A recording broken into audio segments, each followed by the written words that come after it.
السلام عليكم ورحمة الله وبركاته. في الجزء الثالث مع مصطفى حسنين إن شاء الله هنتعلم إزاي بقى نعمل حفظ للفاتورة. ده الفيسبوك بتاعي اسمه مصطفى حسنين بروفيشنال ادفانسد اكاونت اكسل. يا ريت تعملوا لنا عليه اعجاب وتعملوا على قناة اليوتيوب واشتراك عشان تقدروا تشاهدوا كل ما هو جديد. احنا عرفنا في الجزء التاني ازاي نعمل الفاتورة جديدة، لما ندوس عليها تقلب لي اتنين، تقلب لي تلاتة، اربعة، زي ما انت شايف هنا اهي، خمسة، ستة، سبعة، تمانية، زي كده. طب انا عاوز لما اجي ادوس حفظ الاول، بعد كده ادوس فاتورة جديدة، يمسح لي كل اللي انا عملته زي ما احنا شفناه. لو انا دوست مثلا واحد، اتنين، تلاتة كده، ودوست فاتورة جديدة، يمسح لي كده. بس قبل ما امسح، انا عايز احفظ الفاتورة بتاعتي واسم العميل واحفظها، ولما يجي العميل مرة تاني او فيما بعد يبقى الفاتورة بتاعتي محفوظة في الخانة بتاعتي، في مثلا في الاف، في الدي، في السي، في على الجهاز، يعني على الديسكتوب او على ايا كان. طيب انا هنا مثلا مصطفى حسن مين. مثلا هنا عندي كود واحد، اتنين، تلاتة، أربعة، خمسة. وعرفنا ازاي نعمل الإجمالي اللي هو الصم. طبعا الكمية مش موجودة، مثلا أخليها واحد، اتنين، واحد، واحد، واحد. هيطلع لي طبعا المبلغ، وعرفنا ازاي في الجزء الأول. ولما ادوس على الفاتورة الجديدة هيعمل لي اتنين وهيلغي لي ده كله. طيب احنا عاوزين نعمل حفظ الفاتورة، هنعمل insert chips ونطلع حاجة اسمها حفظ بقى فاتورة. نعملها تحتها كده ونعمل لها تكست حفظ الفاتورة، آسف، حفظ الفاتورة. ونكبر من هوم، نخليها في الوسط ونكبر لغاية لما الحجم بتاعنا يناسبنا، واعمل تكبير.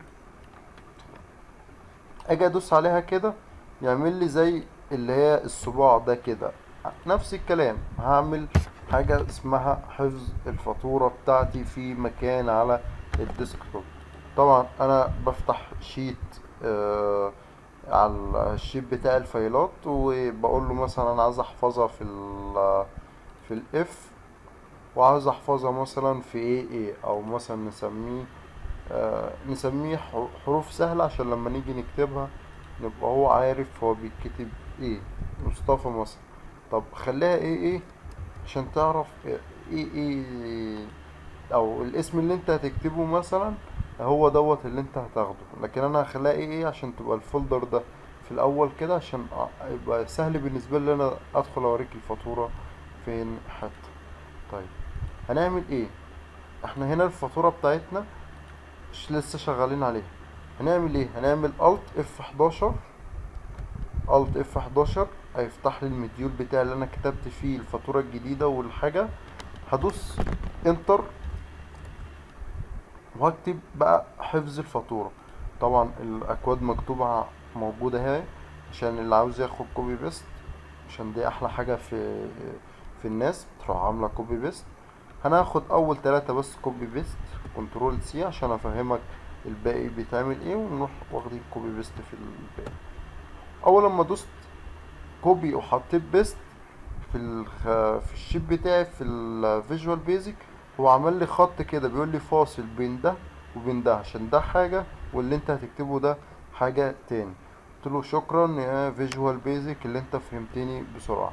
طيب تعالى بقى ايه نفهم ايه إيه الحاجة بتاعت اللي احنا نعملها، الامتدادات والحاجات دي. اول حاجة بكتب له الاف دبليو اللي هي الصيغة بتاعت الشيت اللي انا بكتبه، اللي هي اي حاجة، وبكتب يساوي، باخد معاه يساوي، كنترول سي، وباجي في الفيجوال بيزك احط كنترول في. طب انت عاوز ايه يا مصطفى في تسيفه فين حتة؟ قلت له سيفهولي والنبي في الاف. مش انا فاتح اللي هو الاف الفايل بتاعي اسمه اي اي. ماشي. طيب يبقى انا هعمل ايه كده؟ اللي انا هعمل مسافة واعمل علامة تنصيص واكتب اف اللي هو البارتيشن بتاعي الاف، واعمل نقطتين فوق بعض واكتب سلاش كده اللي هي نايمة الناحية التانية، واكتب اي اي سلاش كده. يبقى انا سيفته في البارتيشن بتاع الاف اللي هي الفولدر اسمه اي اي.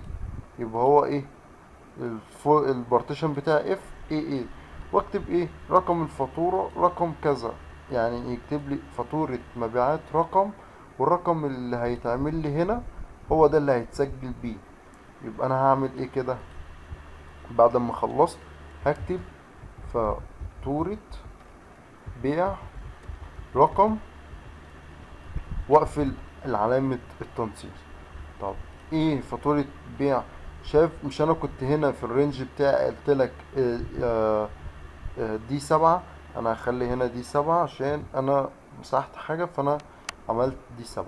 بس خلي بالك هحط اند وفي فاصل بين هنا وهنا، يبقى انا هحط اند يعني يكتب لي فاتورة بيع رقم كذا، اند حط لي الرقم بقى ايه بتاع الرينج بتاعي.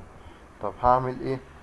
هاجي عند الفيجوال بيزك احط مسافة شيفت اف 7 اند مسافة، واحط كلمة رينج،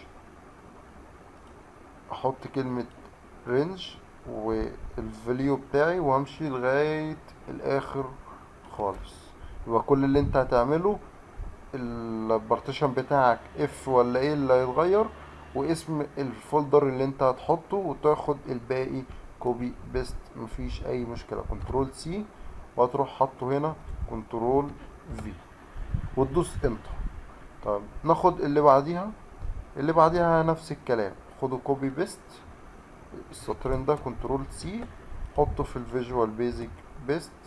طيب ايه تاني؟ اند يعني انهي لي بقى، خلاص انا خلصت، حط لي النهاية بتاعتي انتر كده انا خلصت المديول بتاعي. طب تعال بقى نعمل زي المايكرو اللي احنا عملناها للفاتورة المبيعات. انا كده خلصت، ادوس غلط عادي خلاص كده، وادوس كليك يمين هيطلع لي المايكرو بتاعي تحت هايبر لينك، افتحها. هو عمل لي انت عاوز فاتورة جديدة ولا حفظ؟ لا انا فينا حتة على الحفظ، يبقى انا عاوز كلمة حفظ وادوس اوكي. طيب نيجي للفايل بتاعي. الفايل بتاعي مفهوش اي حاجة فاضية اهو، اللي هو في الاف في فولدر اسمه اي اي. ماشي. تعالى كده عند الاف. طب تعالى بقى عند ايه السيف بتاعي. دي فاتورة رقم كام؟ رقم 1. ودي ايه موجود فيها الكلام اهو. ادوس ايه حفظ، هو هيحفظهولي، هيطلع لي كوبي، هيطلع لي كلمة كوبي. الفاتورة بتاعتي خلاص اتحفظت كده، اروح اتأكد انها في ايه اتحفظت فاتورة بيع رقم، وحط لي الرقم بتاع الفاتورة بتاعتي اللي هي فاتورة رقم 1. طيب نعمل ايه تاني؟ عاوز اعمل بقى خلاص انا سيفت الفاتورة دي، عاوز اغير الرقم ده اخليه رقم 2، ادوس على فاتورة جديدة بقى رقم 2 واتمسح. تعال نعمل هنا 5 8 9 7 1 مثلا، نخلي دي رقم 2 عشان يبقى فيها، والكمية بتاعتي مثلا وحايد كلها، واداني السعر بتاعي كام؟ 96. ادوس ايه؟ ادوس حفظ. هو بيقول لي هنا كوبينج، وعمل حفظ وخلاص خلص الحفظ بتاعه في مكان. وادوس ايه فاتورة جديدة بقت ايه رقم 3. اجي افتح الفايل بتاعي بقى ايه فاتورة 1 وفاتورة 2. افتح فاتورة 1 المبلغ بتاعي كام؟ 208. دي فاتورة رقم ايه 1. فاتورة رقم 1. اقفل الفاتورة وادوس ايه سيفنج او دونت سيف زي ما انت حابب. افتح على فاتورة رقم 2 الاقيها رقم ايه فاتورة رقم 2، والمبلغ بتاعي 96 جنيه. وادوس ايه اوكي دونت سيف مثلا، مش عايز اسيف. طيب انا كده خلصت الفاتورة بتاعتي وقعدت اسيف وعمل. طيب في بس مشكلة هتقابلني قبل ما اعمل سيف واعمل سيف للفواتير وتتسيف. لا، انا المشكلة ديت بس انا خلصت كده ايه فاتورة رقم واحد. ماشي، اروح امسح من هنا الفواتير، ديليت. اوكي، هما خلاص اتمسحوا. قبل ما اروح اسيف واعمل حفظ الفاتورة، انا عايز بس احول الصيغة الشيت بتاعي ل 2003 عشان يقدر لما اجي افتحه الشيت تاني، نفس الشيت تفتحه يفضل متسايب. اعمل كنترول اس بس. اوكي، اسيب بس الحاجة اللي انا عملتها عشان ما تضيعش. وادوس ايه، ادوس فايل، سيف از، عايز اسيبه، وادوس عليه على ماي كمبيوتر، دبل كليك، او لو دوست سيف از هيطلع لي مربع الحواري زي ده كده على طول، على حسب النسخة بتاعتك. معلش يا جماعة الجهاز تقيل شوية. هيطلع لك الحاجة بتاعتك. انا هسيبه بصيغة اكسل 2097 لغاية 2003 ورك ورك بوك. وادوس ايه، دبل كليك عليه. ماشي، انت عايز تسيبه فين؟ عايز تسيبه مثلا على الديسك توب عشان يبقى ايه عندي على طول على الديسك توب بره. بس خلي بالك لو انت سيفه على الديسك توب وجيت حطيته جوه، ديليت، تراي اجين، وجيت حطيته في اي حتة من جوه، طبعا الفايل اللي انت مسجله على الاف على الاي اي هو واخد النسخة على كده. فانت خلي بالك كده على النسخة بتاعتك. انا خلاص اديته الصيغة بتاعتي، وهحطه مثلا بالانجليزي، مصطفى حسن، مصطفى حسنين، واكتب عليه فاتورة وخلاص. اقول له ايه، فينا حتة على الديسكتوب، واقول له ايه، اوكي. كده خلاص هو سايف، وهيطلع لي رسالة اقول له اوكي. اوكي، خلاص كده انا اتأكدت اللي هو السايف خلاص. والغي الشيب بتاعي، والغي دي. اجي ادوس على الشيب بتاعي اهو، دبل كليك، هيفتح لي يسيب لي عادي الفاتورة بتاعتي. دي فاتورة رقم واحد، مثلا واحد،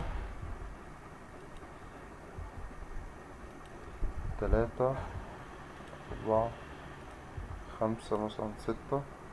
واكتب الكمية واحد، اسحبها مثلا كده، واكتب هنا مثلا مصطفى. ادوس بقى حفظ، اتحفظت، واعمل فاتورة جديدة اتمسح. اجي هنا في الفايل بتاعي اهي اتحفظت اهي الفاتورة بتاعتي. لو انا دخلت عليها جوه كده ممكن يحفظها لي تاني، يعني يحفظ لي بصيغة تاني. يعني مثلا هنا اتنين تلاتة، واعمل حفظ، اتحفظت معايا.